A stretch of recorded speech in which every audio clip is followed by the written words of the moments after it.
Hey guys, welcome back to another episode of KJ's What Happened. I know it's on a Tuesday night. I don't know if this is weird for you. I don't know if you like Tuesday nights. It's just been easier for me to do Tuesday night here lately. I'll probably keep trying to switch it back to Mondays or maybe eventually back into weekends, or I'm not really sure. It's kind of how I live my life. But either way, I'm glad we were able to come back this week and have another episode. And thank you for being here. Without you here, it would just be me talking to myself. And that's no fun, right? Nobody wants to see that. So thank you for being here once again. And I've got a lot of very interesting stories I found throughout the week and some random stuff as well. So, buckle up, slide on your thinking caps, and let's go for a ride. How's that? Indonesian teenager survives 49 days adrift at sea in fishing hut. Aldi Novel Adelang, a 19-year-old Sulawesi, worked as a lamp keeper on a floating fish trap known locally as rompong. The teenager was employed to light the rompong's lamps designed to attract the fish, and according to his father, had done the job since he was 16. Each week, someone from his company would come to harvest the fish from the traps and deliver him fresh supplies of food, water, and fuel. The small floating wooden hut, one of 50 owned by the company and spread across the waters of Manado, was anchored to the seabed by a long rope and suspended by buoys. But in mid-July, heavy winds snapped its moorings and sent Aldi adrift into the ocean. The teenager only had a few days' worth of supplies and survived by catching fish, burning wood from his hut to cook them, and sipping seawater through his clothes to minimize salt intake. The Indonesian consulate in Osaka said that 10 ships had sailed past the Indonesian teenager before a Panamanian-flagged vessel finally picked him up in the waters off Guam on the 31st of August. More than a month and a half later. Every time he saw a large ship, he said he was hopeful, but more than 10 ships had sailed past him.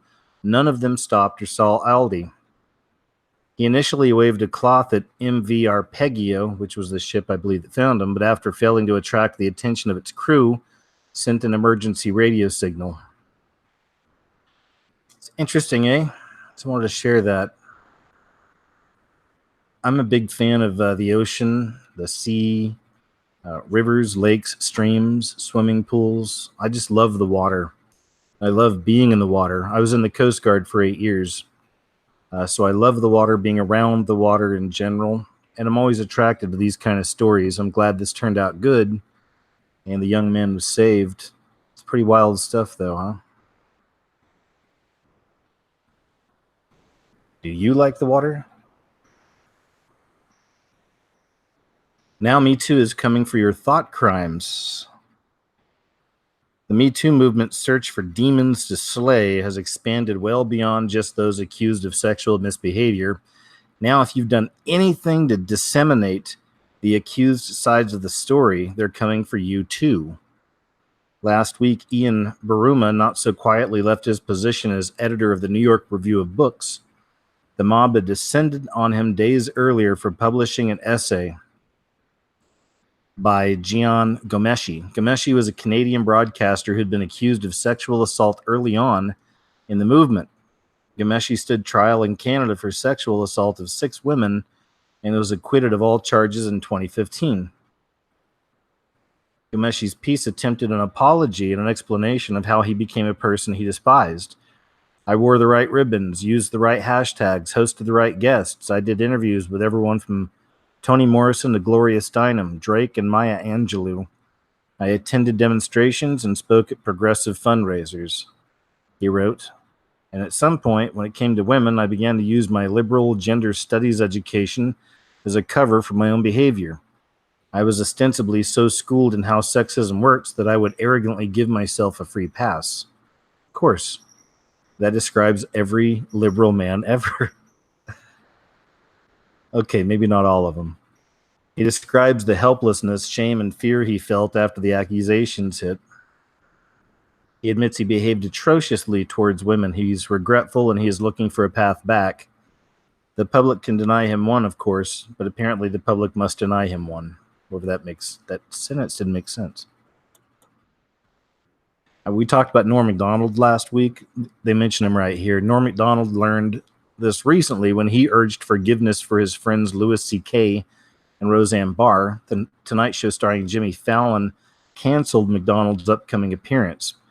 Fallon told Macdonald that producers were literally crying over allowing Macdonald to appear. Literally crying over allowing Macdonald to appear. God, that's so weak. It's so lame. A nation of crybabies. I've got some stories about that tonight. Ugh. It hurts. It really does. Macdonald had an appearance on The View a few days later where he pointed out that he had not actually been accused of any action and his offense was words on behalf of those who were. I don't want to be tossed in with people who did not crimes, but sins, he said. I barely have consensual sex. Too late, the mob has grown impatient with making distinctions between acts and thoughts. The mob was particularly enraged by Buruma because of an interview he gave to Slate magazine explaining his decision to publish the Ghomeshi piece. I have absolutely no doubt that the Me Too movement is a necessary corrective on male behavior that stands in the way of being able to work on equal terms with women. In that sense, I think it's an entirely good thing, he said. So far, so good. But then he added to that, like all well-intentioned and good things, there can be undesirable consequences. I think, in a general climate of denunciation, sometimes things happen and people express views that can be disturbing. It's not enough to support the existence of the Me Too movement. The mob demands that support take a very specific shape. Margaret Sullivan in the Washington Post, among others, criticized a cavalier comment Buruma made during the interview. The exact nature of his behavior, how much consent was involved, I have no idea, nor is it really my concern. It sounded like Buruma was dismissing the importance of consent, but he was actually making a larger point about someone being legally acquitted while still considered guilty by the public. Even reading this is just confusing. This whole argument is confusing. It really is. They're making a mountain out of a molehill. You ever heard that term? It's an old school term. Making a mountain out of a molehill on all these things. It's crazy. Like this whole Kavanaugh thing is just nuts. It's crazy. What, like 30 years ago in high school? It's like she's saying that he exposed himself or something in high school. What young man in high school's ever done anything like that? I mean, seriously, though, if that's the case, we're all in a lot of trouble. Maybe not for that particular crime, but, for at least being politically incorrect. Especially if you're going back that far. It's crazy, man. The climate they're creating. And this is what the beast system is manifesting. This is what it wants. He touched my boobie when we were in the 6th grade. Destroy him. Take away his career. Destroy him. That's what it's turning into. It's all a part of it, though, isn't it?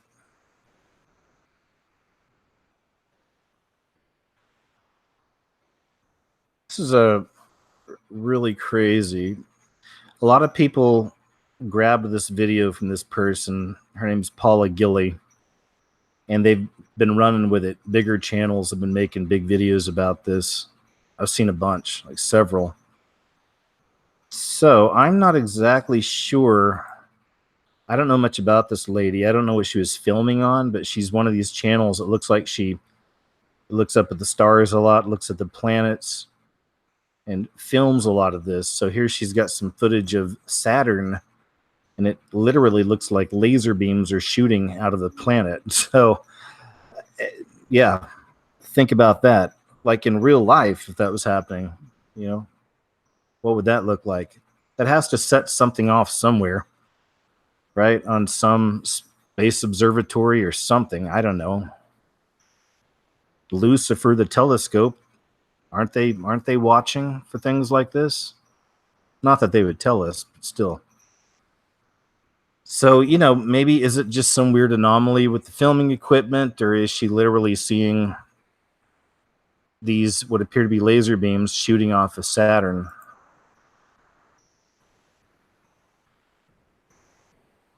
I'll make this a little bigger.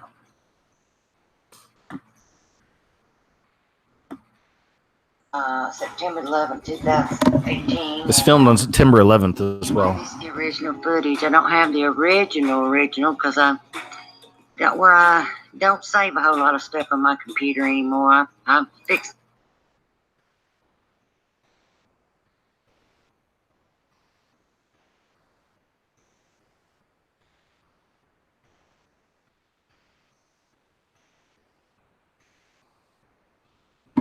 Okay, there it is. I had to stop the audio. It seems like every week these shows get hit. They get hit by some kind of a copyright. That's why a lot of times I have to take it back down, edit that part out, and then re-upload it. And so many people grab this footage from this lady. I'm sure they're putting ads on their videos that there's probably a chance there's a chance it'd get hit. Anyway, there's the footage though, you see. That's Saturn, apparently. It looks like it's shooting laser beams. So a lot of the people who've been running with this footage, they've been connecting this with the observatory shutting down as well, or I guess just kind of speculating on that. I'm not sure. I mean, I think it's a bit of a jump.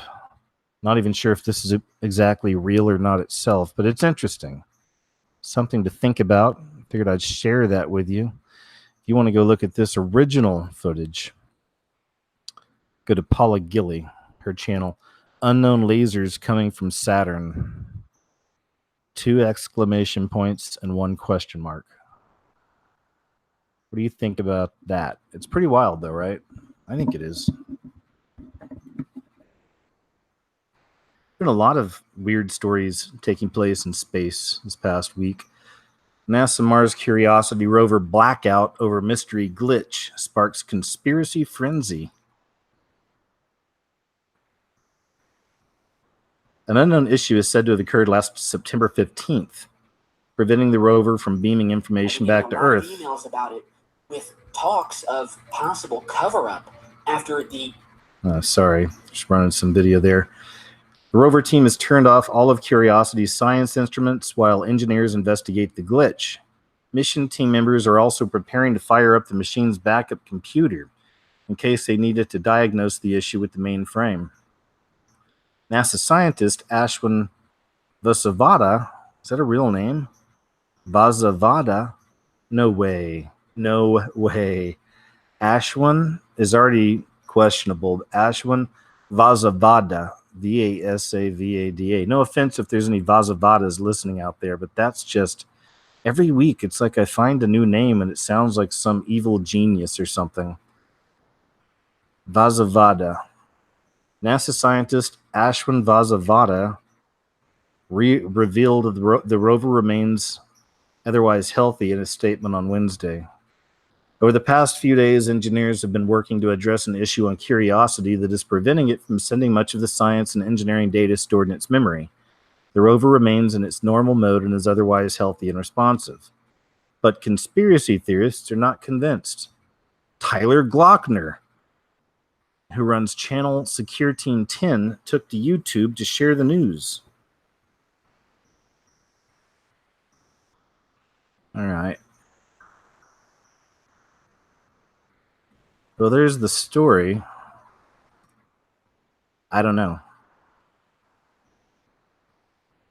Some strange space stories this week. Are they all connected? You be the judge. The latest. Pope quips, "I am the devil," next to John Paul.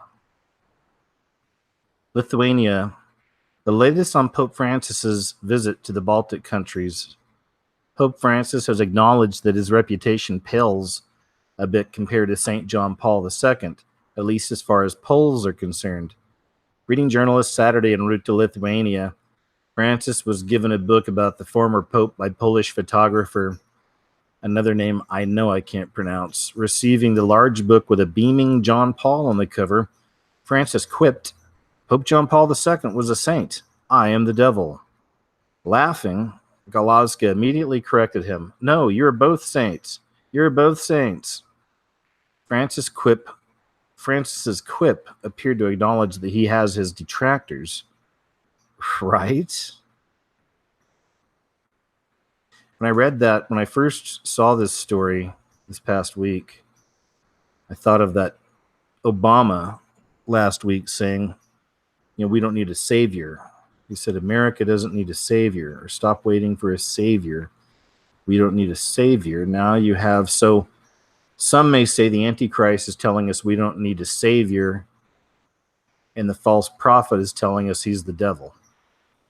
Some may say that. Some may say that.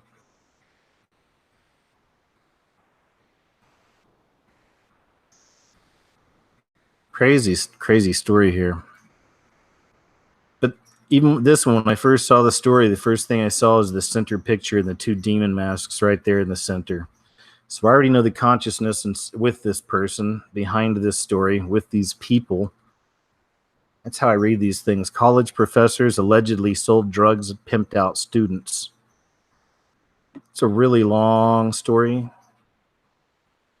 Won't go into the whole thing. It'd take forever, but that's the first thing I saw, though. It just really stood out to me.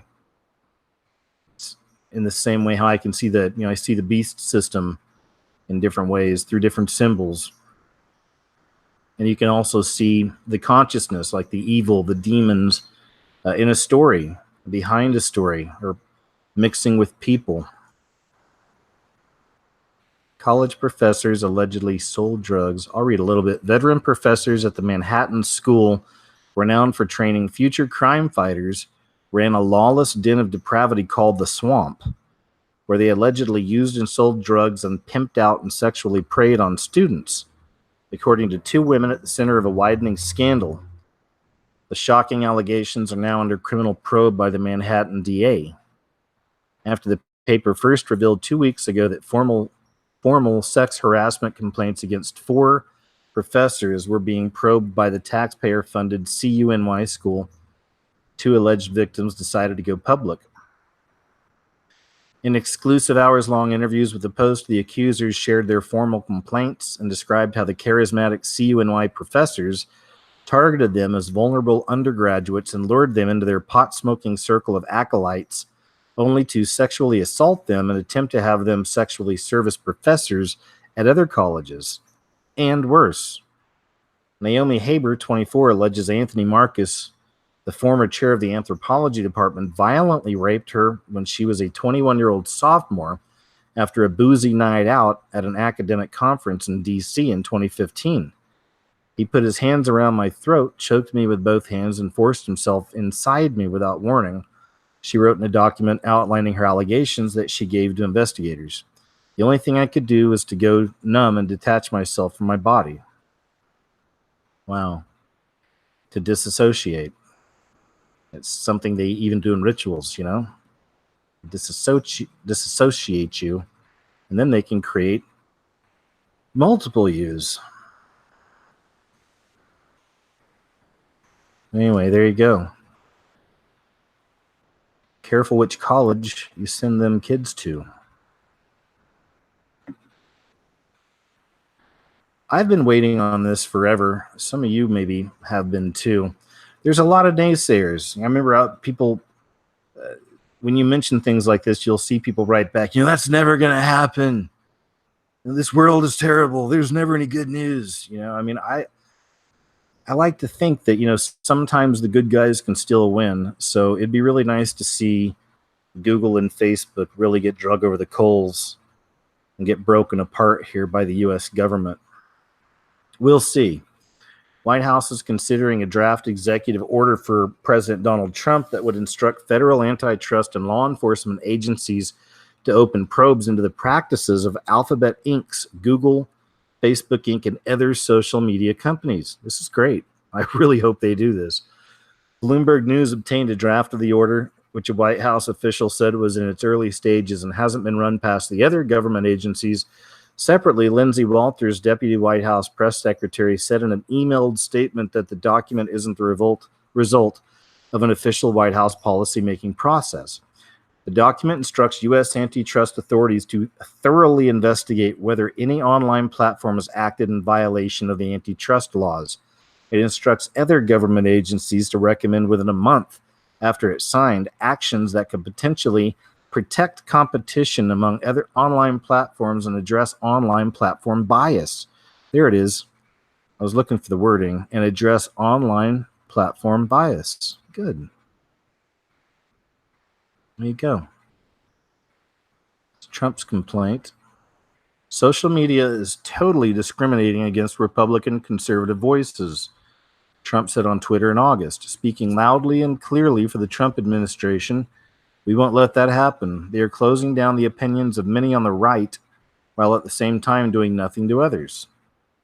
Now, that's good. That's obvious. Yes. Now let's see you guys do something about it. I really hope they do.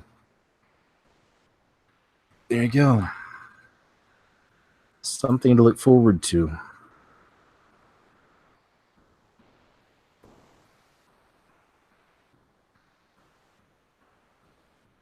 Transgender shooter who complained of feeling alienated and wanting to pick a fight before opening fire on Rite Aid distribution center, killing 3 co-workers before committing suicide. It wasn't easy finding this right here. It wasn't easy finding them mention that this person was trans. Most of the mainstream stories I saw on this didn't even mention that part of it. Go figure. But there are some that do. So I can't say it's completely. Maybe as the story, as some days went on, other smaller groups started picking up on it. Maybe some of these bigger ones decided they better. Because it's like they're so afraid, right? They're so afraid to show us any negative stories about these people. They just can't do it, right? Snowchia Mosley, 26, was at breaking point when she killed 3 people and herself in a shooting at a Rite Aid warehouse on Thursday, friends say. Mosley opened fire at her workplace at 9:06 a.m. after arriving at the distribution facility in Enterprise Business Park. She shot outside the building before continuing her rampage inside. Friend Tony Coley, who has known the woman since high school, told the Baltimore Sun Mosley often felt alienated, but she, quote, wasn't a monster, wasn't an angry person. I just believe this was emotional distress. If she did this, it was her last straw. Mosley injured 3 people and shot dead 3 others. 2 of them died at the scene, and 1 was taken to a hospital where they succumbed to their injuries later in the day. Her motive remains unclear, and police say that while they are pursuing all strands of investigation, terrorism is not likely in this case. Mosley had multiple outstanding tickets for registration violations and a lack of insurance, and just last week, the courts were asked for permission to take the outstanding fines to trial. But tickets were not her only problems. Coley told the Baltimore Sun Mosley had come out to her family as transgender in December 2016 and wanted to begin hormone therapy. At present, it's not known if she did commence hormone therapy or if Mosley, known to friends as Snow, used male or female pronouns. Coley and Mosley were intending to create a documentary on Mosley's life before she died based off a manuscript the Rite Aid worker had written. Other friends paid tribute to her on social media, claiming she had been consumed by mental illness and had reached out for help multiple times before shooting at her colleagues. One friend, who asked to remain anonymous, told The Sun he was at first appalled to hear about the shooting, but immediately felt heartbroken when he discovered who was behind it. It's catastrophic, he said. She did a terrible thing, but I feel for her. The first thing you think is this person is horrible because you have a bias. But knowing someone, I believe everyone is human. Everyone is going through something. Here's the story.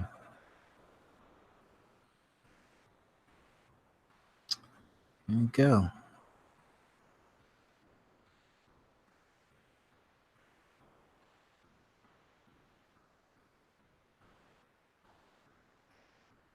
I see stories like this, I always picture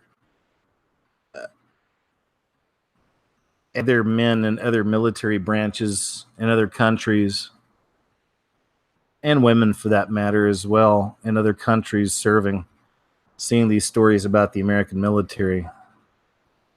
Navy drag queen Harvey Daniels is serving looks and the country. See what they did there? Joshua Kelly, 24, performs drag for his fellow Navy sailors while also fulfilling the role of his squadron's administrative supervisor by day. I wish I could blow this picture up. You should look at the look on most of these men's faces. It is a look of horror. Some of them can't even look at this person. Goodness gracious. Joshua Kelly, otherwise known by his drag name Harvey Daniels, is serving looks while serving the country. Stationed on a ship in Yokosuka, Japan, the 24-year-old performs for his fellow Navy sailors while also fulfilling the role of his squadron's admin supervisor by day. My biggest performances here are the lip sync competitions we hold to build up morale. Oh my gosh. This is what they do to build up morale now? No wonder there's pentagrams all around her, or him, or it. The pentagrams over there on the bottom right, and just right up there at the top, just over his shoulder. It's that energy.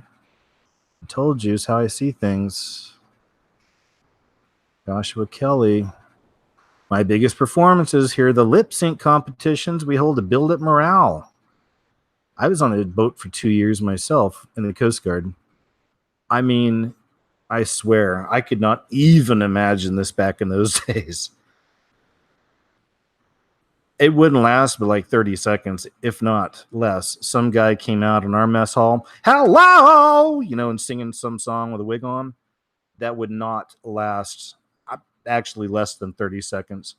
I was on a boat filled with animals. These guys were animals. I got in a really bloody fight on that boat. Hello, bam, just would not happen. The Navy's Morale, Welfare, and Recreation Department puts on these events to entertain sailors and hold friendly competitions. But as Harvey Daniels, Kelly comes to slay, quote unquote. Once I made it into the lip sync competition's finals, I asked to perform every night, he said, noting second place in the competition earned him a $1,000 Navy exchange gift card. Kelly said the urge to entertain has always been in his blood, even before he joined the Navy 2 years ago and prior to his first taste of drag at Gross in April 2013, when his then-boyfriend took him to an event at Bloomsburg University in Pennsylvania and urged him to perform.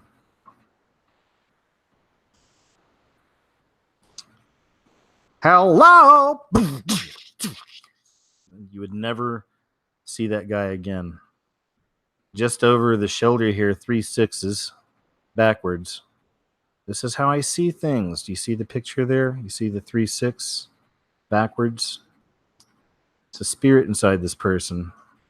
I know. I'm crazy. I'm reaching.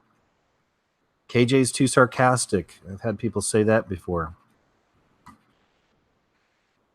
After looking into this kind of stuff for this many years, you have to have some kind of sense of humor about it. You have to, or it'll eat you alive. 3 6s right there. The spirit, the energy, it's the Antichrist spirit spreading.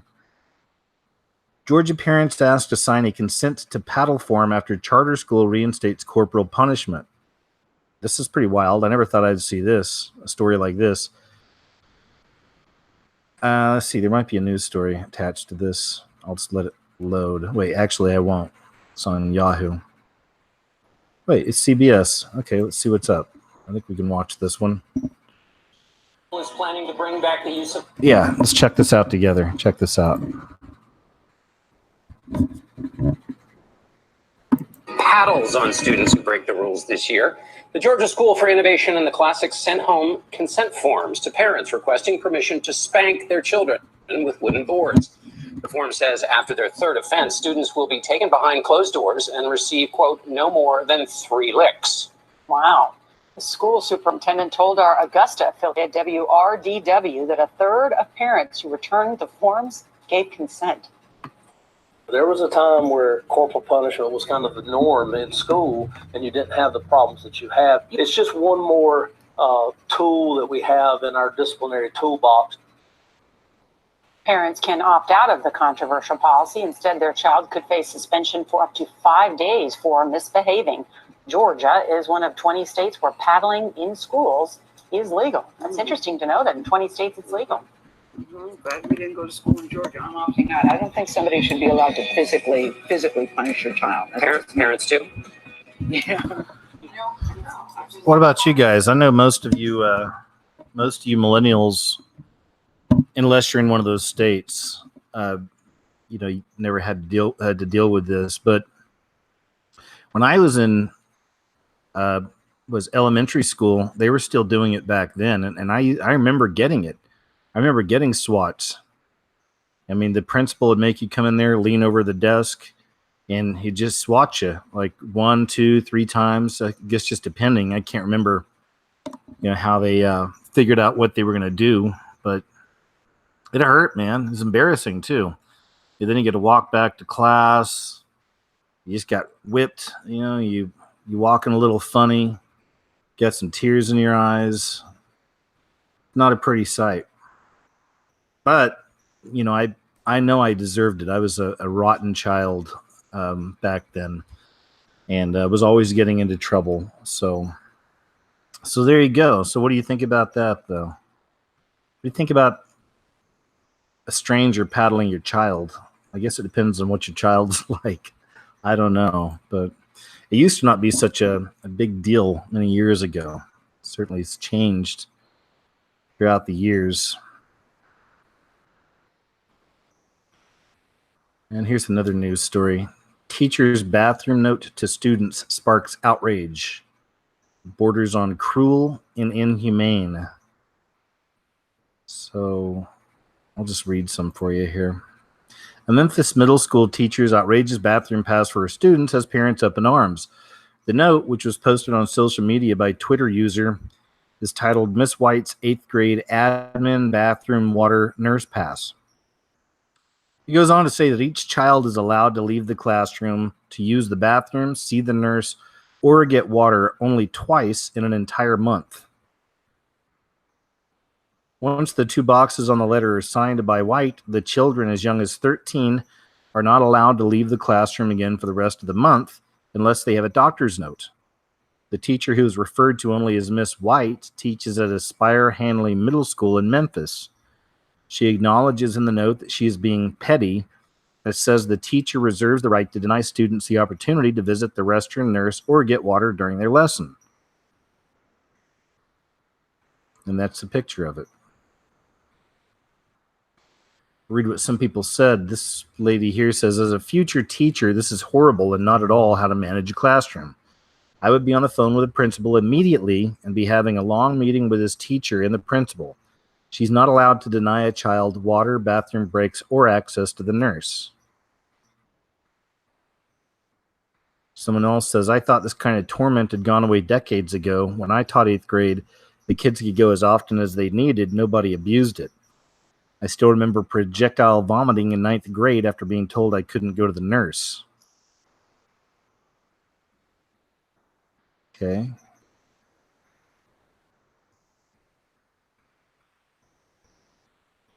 This person's saying, my God, people, teacher makes a mistake in handling a situation that is obviously very frustrating for her, and you folks are prepared to destroy her. Lawyers on this thread not acting very lawyerly takes the cake. Okay. I don't know. What do you think about that? Is that a big deal for you? Your kid?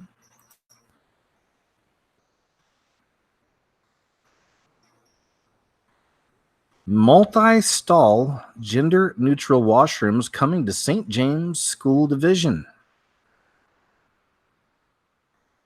All right. That's what we've all been waiting on. The Winnipeg School Division is testing out their first multi-stall, gender-neutral washroom They're in the process of converting washrooms at 2 schools as part of a divisional pilot project. Existing boys and girls bathroom facilities at Brooklands Elementary and Ecolness Middle School will be modified to create a gender-neutral multi-stall space. The new bathrooms at Ness will include 15 stalls equipped with floor-to-ceiling privacy partitions and a common area that will include sinks and hand dryers. Ecolness Parent Network President Julie Millar says it's one of the ways the division is embracing a growing need to accommodate LGBTQ students. A growing need because the spirit of the beast is spreading. They're really doing this, LGBTQ students. But there's really not even that many still. It's very, very, very, very small percentage of our population, but the world bends on knee to them.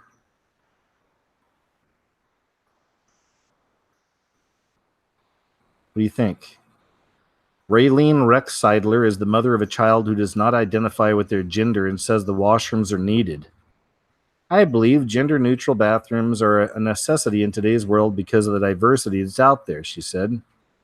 Gender-neutral bathrooms offer security for LGBTQ individuals as a safe place to either change for gym or having to use a gender-specific bathroom, which could result in bullying, as they would have to out their identity. Now, I'm not trying to be a jerk here, but I wonder how many people are going to use these for sex, guys and girls, and then I wonder how many of these LGBTQ, trans, everything else, could potentially get hurt in one of these things or raped in one of these things. I'm just saying, okay?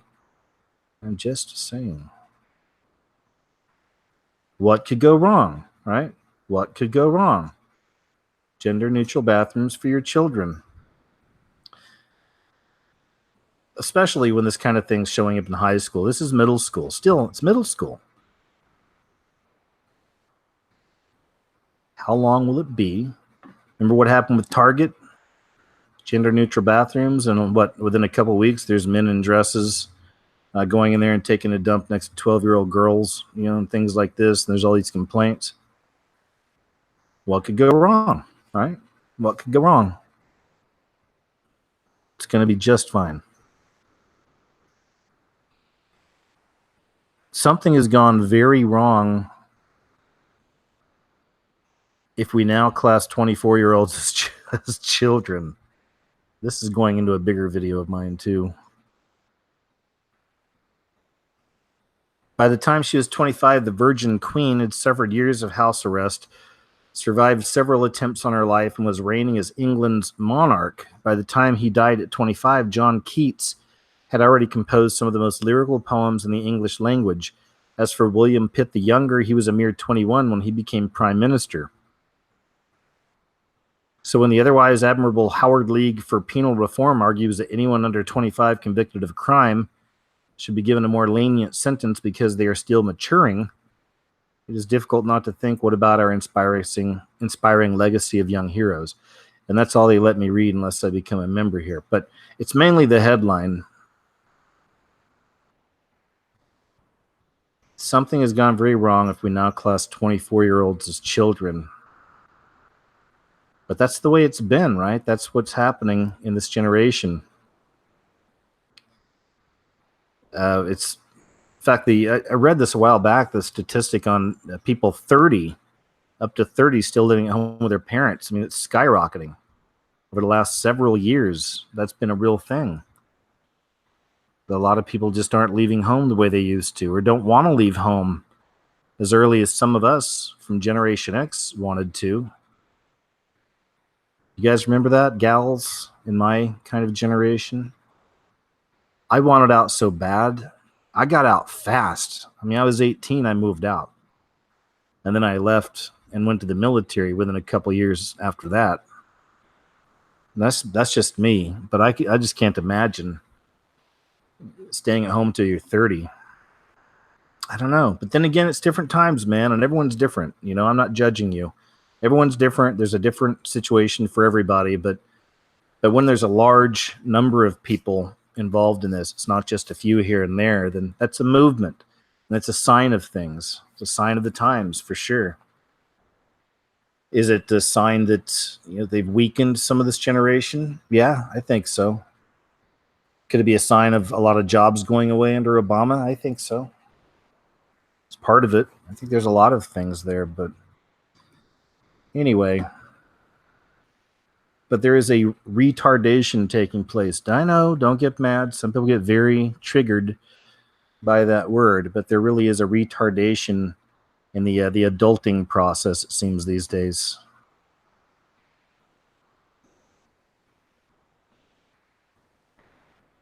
Remember that story about the Sunspot Observatory closing strangely under mysterious circumstances? This is weird. This is weird. I'm still watching this story closely. It's one of the reasons I don't like making videos on these stories when they first pop out, because I like to wait and see what develops. Something always seems to develop. Check this out. Okay, come on. It was just playing. Okay, guess not. Reopened today. The National Solar Observatory in Sunspot was evacuated last. Meanwhile, a New Mexico observatory that shut down for security reasons is expected to reopen today. The National Solar Observatory in Sunspot was evacuated last week as a safety precaution. Sunspot is near Alamogordo. Officials were concerned that a suspect in a criminal investigation nearby could pose a threat to employees and nearby residents. The nature of that security concern has not been disclosed. Officials, however, say there is no longer a threat. To me, it sounds bogus anyway, no matter what. I don't know. Now, again, this is why I'm not cranking out videos on this and just speculating, What really happened? Question mark. I don't know, but I'm watching it closely to see what else pops. But I feel this is some kind of just a random cover-up type story. It's like, come on, you guys can do better than that, right? I don't know. Maybe I'm wrong, but we'll see. I've been watching this one, as some of you have too. A federal search warrant reveals that Sunspot Solar Observatory was shut down as FBI agents conducted computer forensic searches for child pornography. The source of the pornography was traced to an IP address used at the observatory, and a source within the building observed a computer with not good images on it, the warrant states.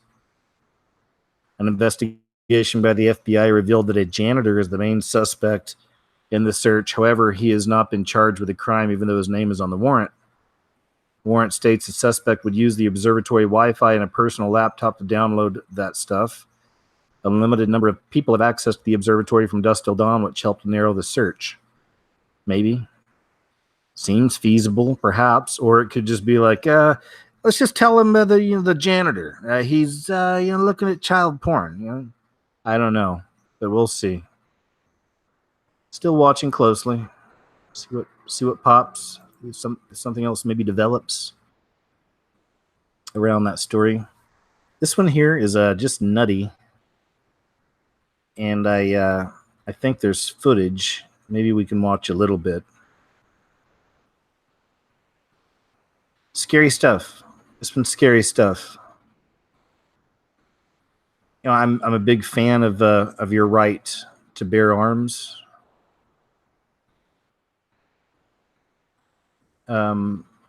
Stories like this, though, it's unfortunate. First off, it's just the wrong people with guns, and this is the kind of stuff that people who want them to take all of our guns away, this is the kind of story they love. It is tragic. Look at these guys. I mean, and this is right out of a scary movie, really. This is a horror film. So you see the guy back there in the back. He's got a shotgun over his shoulder, and this guy here in the front's got a pistol in his right hand. You see?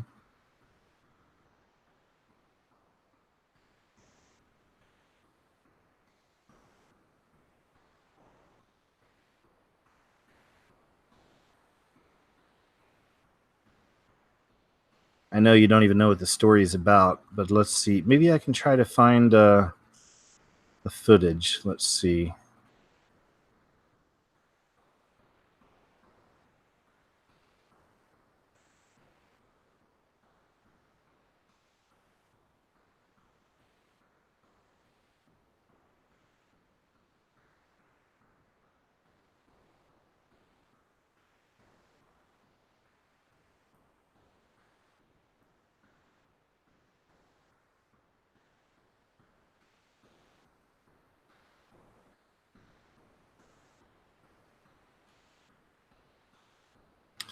I guess not.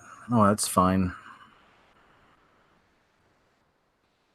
So here's the story. Dramatic footage of a fatal shooting of a man that stemmed from a heated argument with his father and son neighbors over where to dump a mattress has emerged. A West Texas man was shot and killed on September 1st, and a father and son have been arrested on murder charges over what a police chief calls a neighborhood dispute about trash. All these lives were changed because of an argument over trash. Police responded to calls about shots fired around 10:15 a.m. and located the victim, 37-year-old Aaron Howard, who died at a hospital. John Miller, 67, and 31-year-old Michael Miller were arrested on murder charges over the death of Howard. Here, I think there's footage, like I said. We're not going to watch the actual shooting, but you can actually hear the argument taking place before here.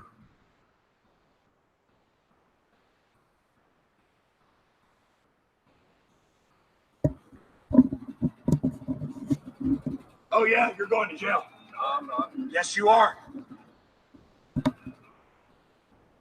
Hold I'm right here. You already pointed. Back away from him. I'm getting it. Go to gun. Back off. Go to my BB gun. I'm going to put 9 in this. Back off. I'm standing at the dumpster. If you come closer to me, I'm going to kill you. Hey, did you hear him say he's going to kill me? Yes. I'm at the dumpster. Put the gun up and go inside. You pulled a gun in front of our children. In front of my kids. Where from mattress? You. Point at me.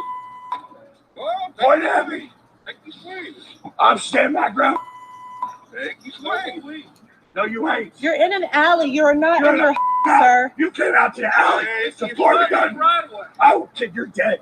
I promise you, you're dead. It is an alley. You're in an alley with a shotgun, you little piece of shit. I'm gonna kill you. I doubt it.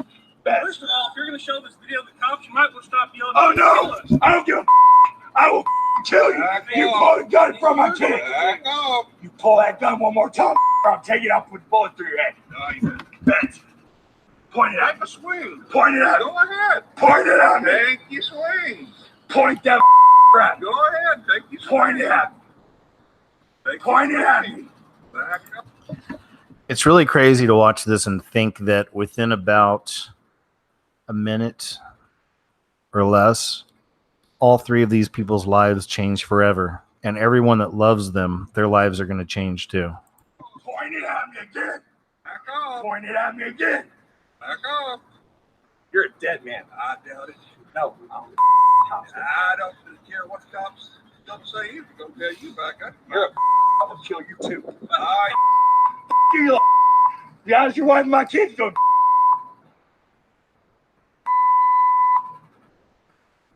You're dead. I doubt it. I better quit threatening. I doubt it. I ain't threatening. You walked out. You door. Did. You.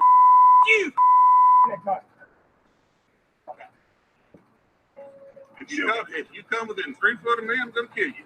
Okay. You're not going to shoot my husband. Come on. Shoot me. You're dead. Point it. Point it. Well, wow, right? There it is. Those 2 guys are in jail now. This guy in the orange shirt is dead. This guy. He's gone. They're in jail. Her life has changed forever. There you go. Dum-dums with guns.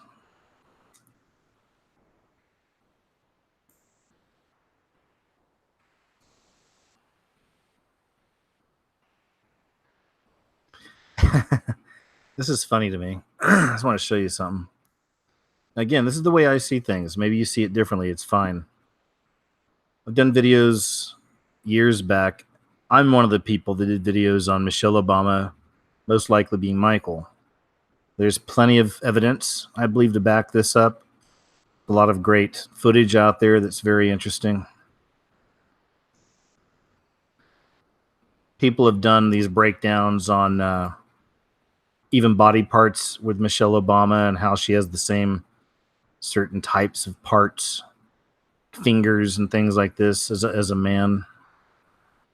You've probably seen some of the famous footage of her dancing on Ellen, and it's a video I put up on the website a while back of her coming down some stairs.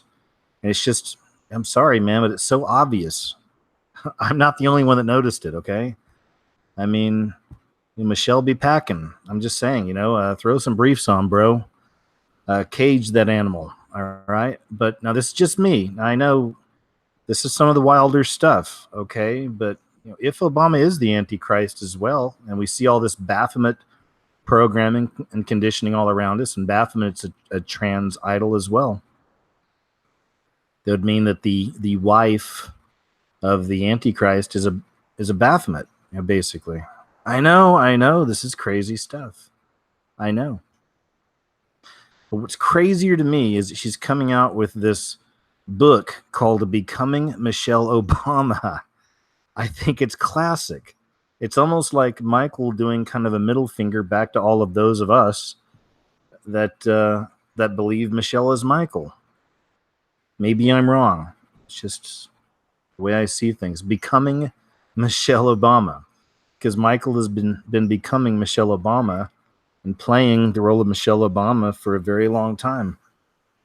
Right? If that's true, if it turns out that Michelle really is Michael. I mean, I'm not a betting man, but I'm just saying there's enough evidence there. There's enough fantastic research people have done on this subject and enough footage out there to really make you question it. Becoming Michelle Obama. That's classic. Well played, Michael. Well played. Neighbors complain about Florida man doing yard work naked. Police say it's legal. Neighbors in Stuart, Florida are irritated with their fellow resident who has been doing yard work in the nude. I came out Sunday night to put the trash out, and I look over, and he's bent over, winding up his hose, and I'm like, that is my view of the neighborhood. Melissa, a neighbor, told WPBF TV, he works on his car, and he does it naked, and everyone's called the police, and he's just out there doing yard work, whatever he needs to do outside naked. Another neighbor believes the man should have some respect for children who live in the area. Duh. Kids catch the bus here. It's wrong. A neighbor said. But police say they can't do anything about it. As long as the man isn't touching himself inappropriately, police can't tell the man to put his clothes on because he's on his own property. I've seen these people stand on their front step, buck naked, both of them, and talk to police officers, sheriff's departments. The sheriff's department told me to turn my head, Estes said.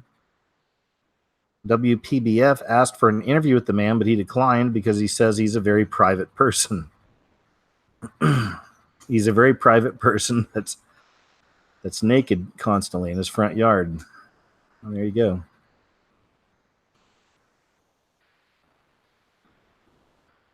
Here's a news story we can watch together. This one's called Crime Doesn't Pay. Check this out. Trying to turn the volume on. There we go. The shoplifting spree ended with one person dead. WJZ's Rick Ritter has more on the trio of women at the center of it all. Police say it all started when 3 women entered this Walmart in Elkton, trying to steal hundreds of dollars worth of merchandise. But before they could even leave the parking lot, things took a deadly turn. Take a good look at 38-year-old Charmaine Mayo, the woman authorities say ran over and killed her own friend trying to flee from a shoplifting spree. For me, it's really sad to see that someone just could dehumanize someone like that and leave the scene. It happened around 1 o'clock in the morning last Saturday. Police say Mayo and her 2 accomplices, Denisha Harris and Kenesha Cunningham, tried leaving this Walmart off Pulaski Highway without paying for over $1,000 worth of merchandise. A security officer followed the trio out and tried snapping photos of their car. That's when the incident takes a wild turn. In an attempt to conceal the tag, the victim, Kenesha Cunningham, jumped on the trunk of the vehicle. Police say Mayo was behind the wheel and reversed, hitting a curb, leaving Cunningham trapped under the car, before reversing and hitting another curb. Yeah, it's crazy. I mean, total disregard for life, in my opinion. They didn't even attempt to render aid. Cunningham was pronounced dead on the scene, while the other 2 suspects fled on foot and were quickly apprehended. Shoppers are now trying to fathom the crazy story. I can't believe they even, that even happened. Not even, try to help them. They just ran. That blows my mind. Left outraged over how a shoplifting incident could escalate to this. No need for it to rise to that level of violence where someone loses their life. Totally outrageous. Police. Wild, right? Crime doesn't pay.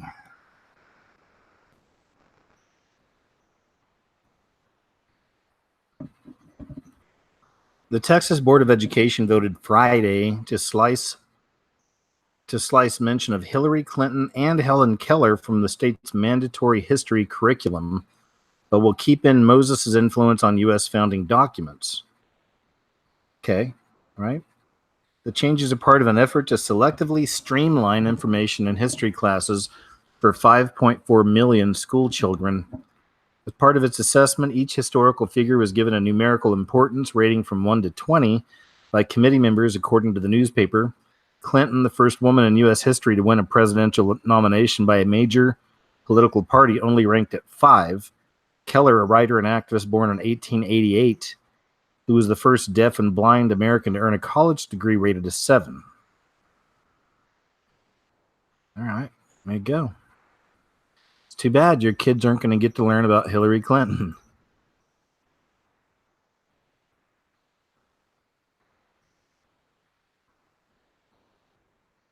Just more of this kind of Trump being the last president, Trump the tip of the spear type of a thing. We've seen this story and this idea in a lot of places. Now Michael Moore coming out saying Trump could be America's last president. Whether he means to say this or not, perhaps he's right. Maybe Trump will be the last American president before the Antichrist takes center stage. Some people think that Trump is the Antichrist. There's that. Every president that's come out since, I guess, after JFK, well, some people thought JFK might have been the Antichrist. Who knows? I'm sure, right? But there's been a lot of programming on this, a lot of talk on this, and a lot of symbols that lead us to think that Trump could be the last real president. I thought that of Obama. I never thought Obama was going to leave. And then Trump came in. So maybe Trump really is the new Cyrus, you know? Right?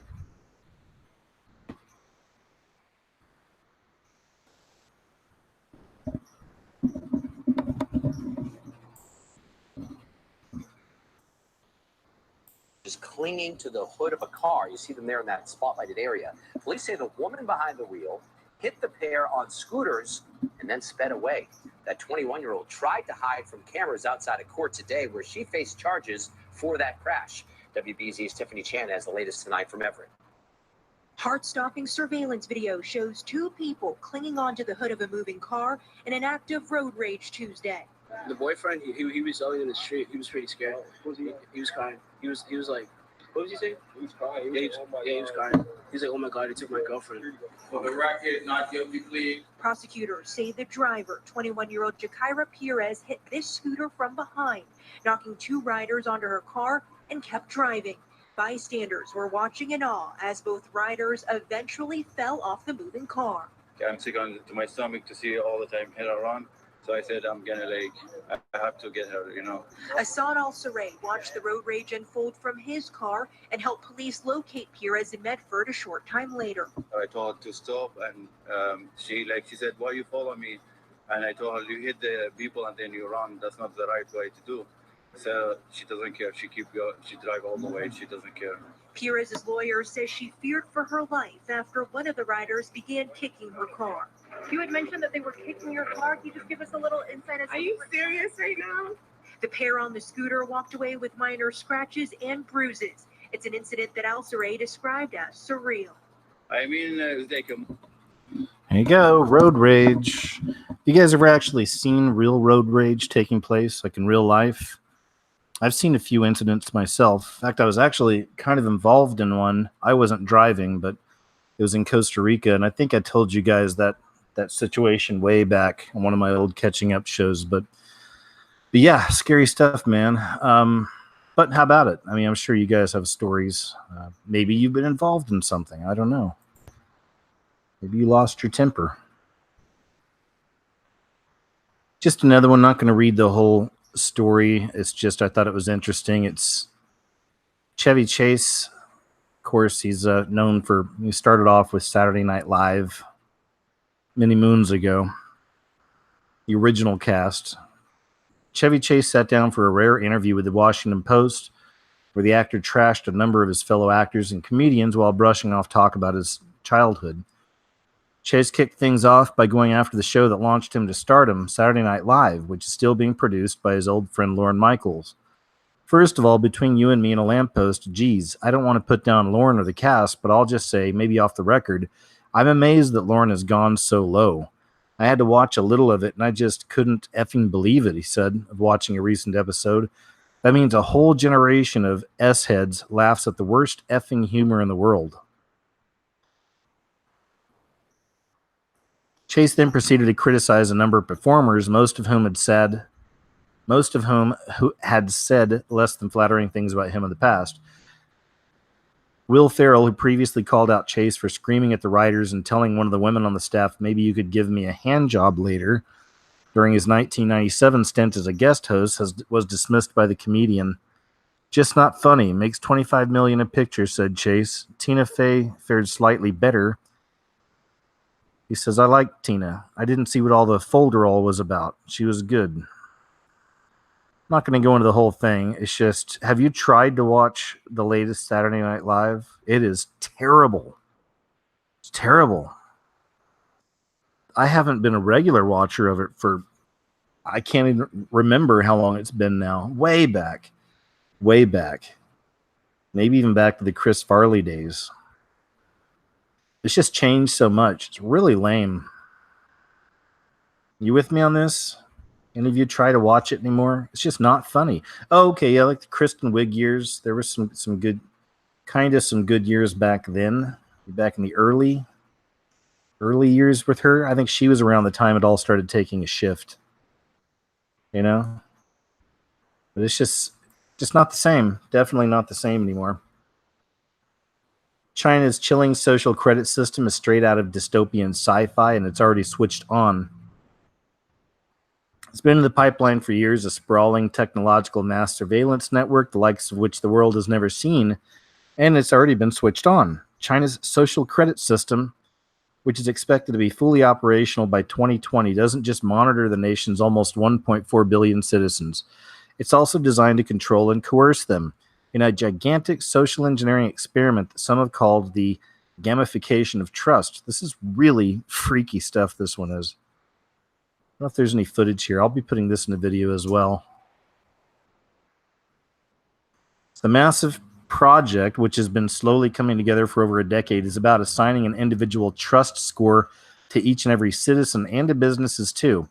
According to China's Communist Party, the system will allow the trustworthy to roam freely under heaven while making it hard for the discredited to take a single step. And that sounds a lot like what it's going to be like with the Mark of the Beast. Am I wrong? Am I right? People with the mark, allow the people with the mark to roam freely under heaven while making it hard for people without the mark to take a single step. Right? The idea is these ever-watchful eyes will be hooked up to facial recognition systems and cross-checked with financial, medical records, and legal records, with the whole apparatus regulated and interpreted by advanced big data crunching AI networks. Scary stuff, man. The sweeping dystopia of it all is uncannily reminiscent of the TV show Black Mirror, in particular the eerily prescient episode Nosedive. While several outlets have pointed out the similarities out, China's ultimate goal goes even further. This is potentially a totally new way for the government to manage the economy and society. The goal is algorithmic governance, governed by robots. Are you ready? Are you ready? Always around this year, or the time of year, right? Just before October kicks off, we have some more of these stories of the crazy, creepy clowns I've done a few videos on these guys in the past. Killer clown shouting, "Run and die," threatens 2 boys with knife, sparking fears the craze is back. 2 boys claim they were chased by a man in a clown costume shouting, "Run or die," while clutching a knife. The pair were cycling in Jordan's Wood near Dartford, Kent, when they say they were met by the clown. They claim he shouted, "Run or die," and held something which looked like a knife. After the boys' parents called the police, a car was sent to the area to investigate. A Kent police spokesperson said, "We were called at 6:46 p.m. on September 14th to a report of a person dressed as a clown in Kill Lane. He added, patrols in the area were advised of the incident, but no person matching the description was seen." The killer clown craze came over to the UK from the US in 2016. It's when the spirit was spreading. The spirit spread.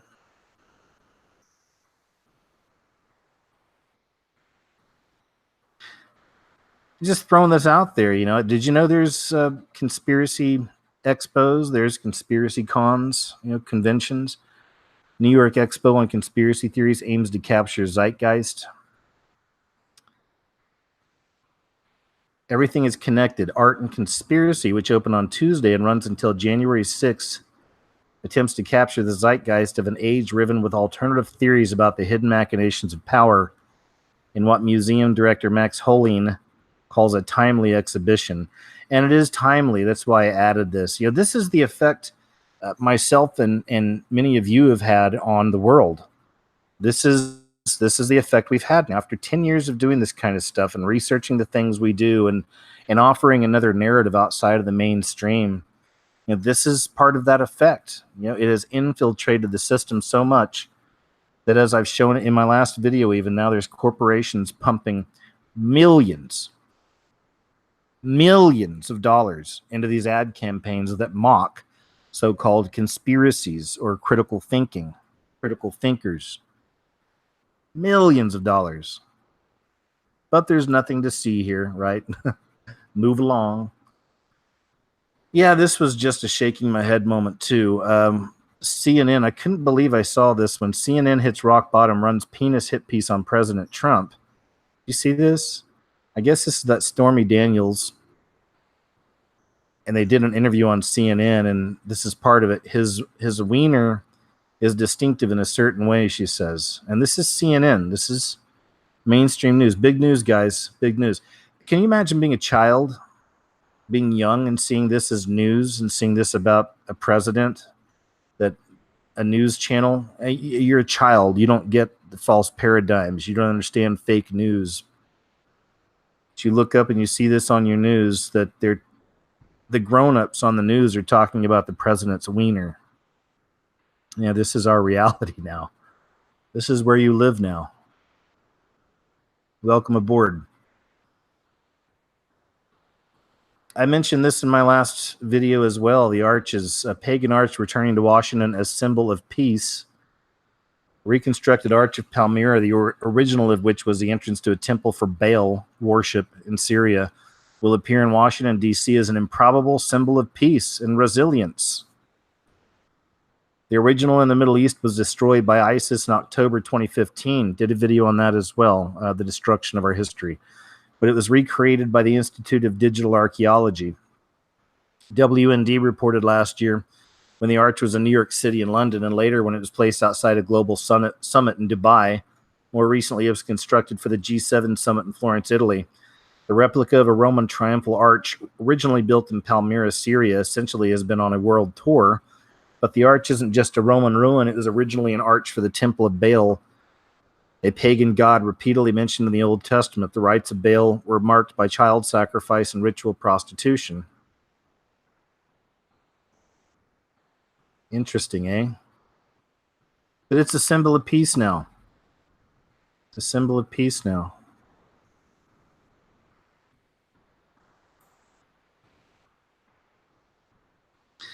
News story time.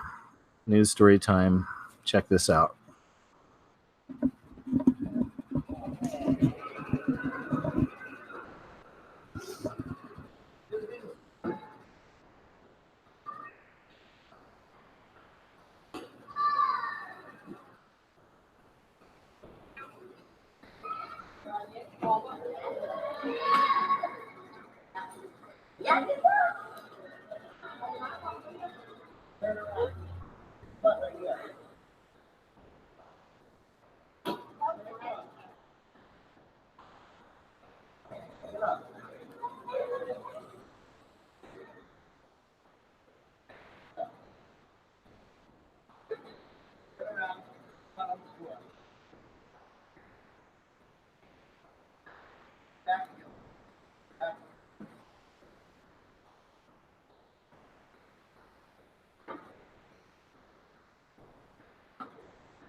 That is just wrong on so many levels, is it not?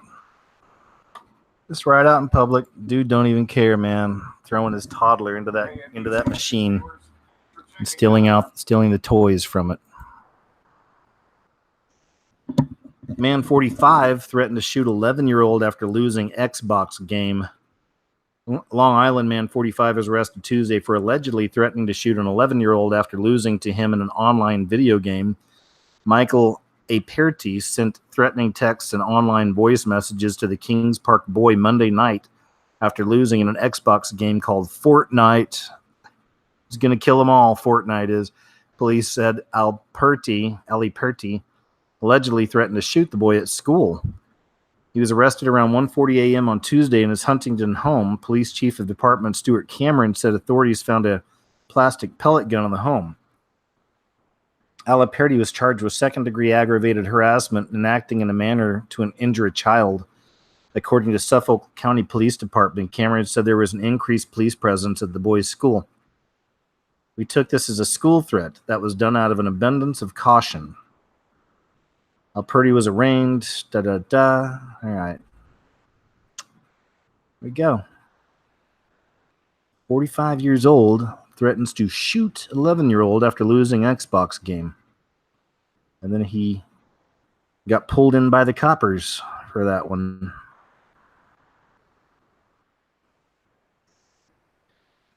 One of those stories I just don't know what to think about. It's so random, so weird, very short. I feel like there's got to be more to the story. But here's what we've got so far. A man was arrested at a Northern Virginia grocery store after he was seen pulling down his pants and rubbing produce items on his butt. The suspect then put the items back on the shelves. A loss prevention employee at the store told authorities. Officers responded to the Giant grocery store in Manassas. Shortly after 4:30 p.m., officers arrested Manassas resident Michael Dwayne Johnson, 27, at the store. The store had to destroy several pallets of produce after the incident. Johnson is facing charges of indecent exposure and destruction of property. It wasn't immediately clear if he had an attorney.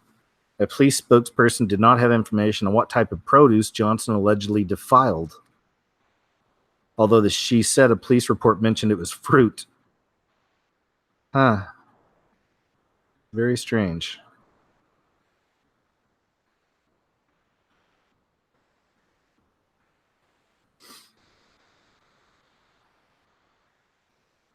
Scientists just made human egg cells from human blood for the first time. It's the first step toward being able to mass produce human eggs using other people's body tissues or blood. Scientists in Japan have used human blood to successfully create immature human egg cells in a lab for the first time, according to a new research published Thursday in Science. The work is a major breakthrough in stem cell research and may lead the way to babies that can be created in a lab using the body tissues or blood of their relatives. A biologist at Kyoto University who contributed to this pioneering research managed to produce mouse eggs and sperm from stem cells back in 2012 and used them to breed healthy baby mice. It was the first time that eggs were created from embryonic stem cells. This is really interesting. Frankenstein type stuff, right? Very Frankenstein-y.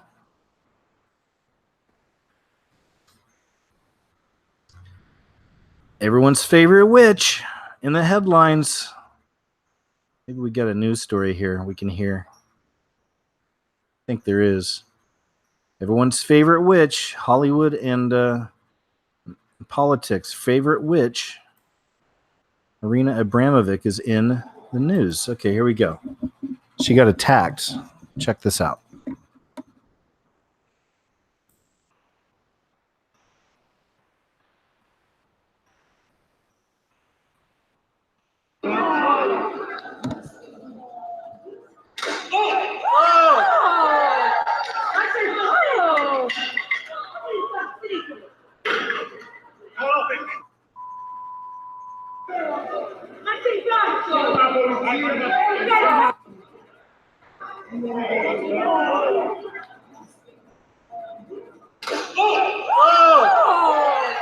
Smashed that painting right on top of her head.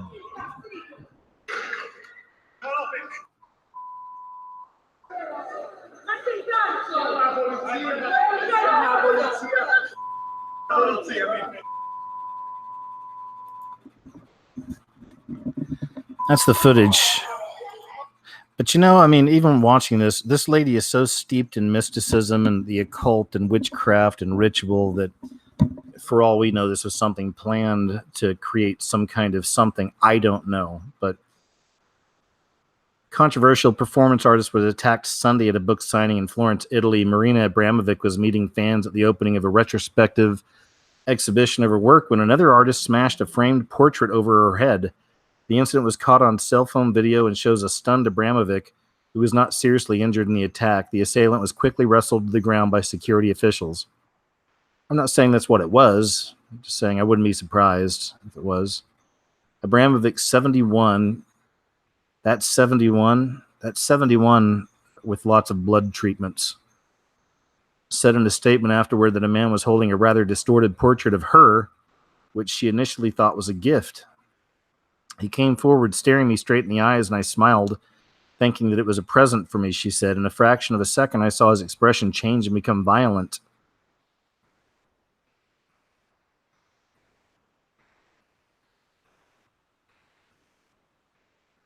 Takes a lot of blood to be 70 years old and look like that. A lot of blood. 71 years old. Right there. A lot of blood. This witch knows about blood. She knows about the power in the blood. There's power in the blood. Power in the blood. California passes law allowing 12-year-olds to get tax-paid transgender treatments. You have to be 16 to obtain a driver's license in California, 18 to buy a rifle, engage in consensual sex, or get married without parental consent, and 21 to buy a handgun, alcohol, or marijuana. But in the nation's most progressive state, you only need to be 12 years old to privately seek and consent to treatment for gender transitioning. This is the world you're in now. The recently enacted California law was written to provide that the rights of minors and non-minors in foster care, as described above, include the right to be involved in the development of case plan elements related to placement and gender-affirming health care with consideration of their gender identity. The new law also includes this provision. All children in foster care, as well as former foster youth up to 26 years of age, are entitled to Medi-Cal coverage without cost, share, income, or resource limits. The Medi-Cal program provides transition-related healthcare services when those services are determined to be medically necessary. That means that all tax-paying Californians will help to pay for all the various services, including these transition cases, regardless of your opinion on the matter. There you go. 12 years old. 12 years old. And you can get a tax-paid transgender treatment. What could go wrong? Right? Probably heard this one. Beyonce's ex-drummer accuses her of extreme witchcraft. No surprises there.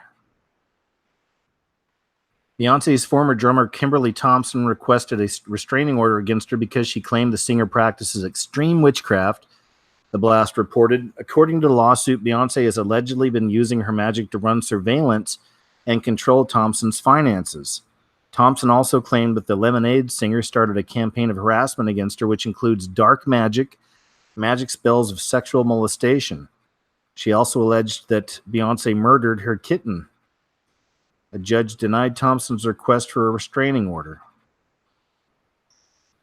That's all there is to the story, it seems. I'm not surprised by that. Thought I'd share. Going to end with a video here.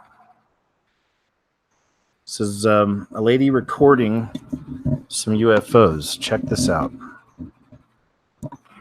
Okay, what am I seeing here? I don't know. Everybody. Oh my god, I'm so nervous. What's going on? Okay, what is that? It doesn't look the same on the recorder. What the fuck is that? What is that? What is that? Oh my goodness. Oh my goodness.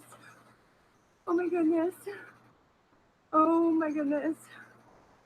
Oh my goodness. Lord, please. Oh my goodness. Oh my goodness. I'm scared. I'm shaking right now. And I'm scared. Because this is fucking crazy. What is this thing? Oh my god, I can't keep my camera still. What is this? Shit. Holy shit. Holy shit. What the fuck is that? No, they're not. They're not fucking floating lanterns, dude. I mean, I'm sorry. I'm shaking right now. I'm tripping. No, you don't understand. Oh my god. Oh my god. Oh my god.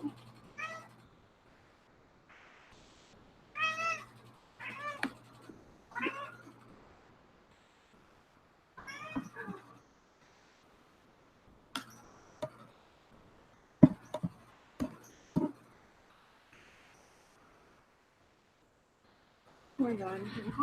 There you go. That's most of the footage. The rest of it's her just kind of freaking out. But this was on over Now You Know's YouTube channel. Terrified Witness films strange lights over Ontario, Canada. If you want to check that out.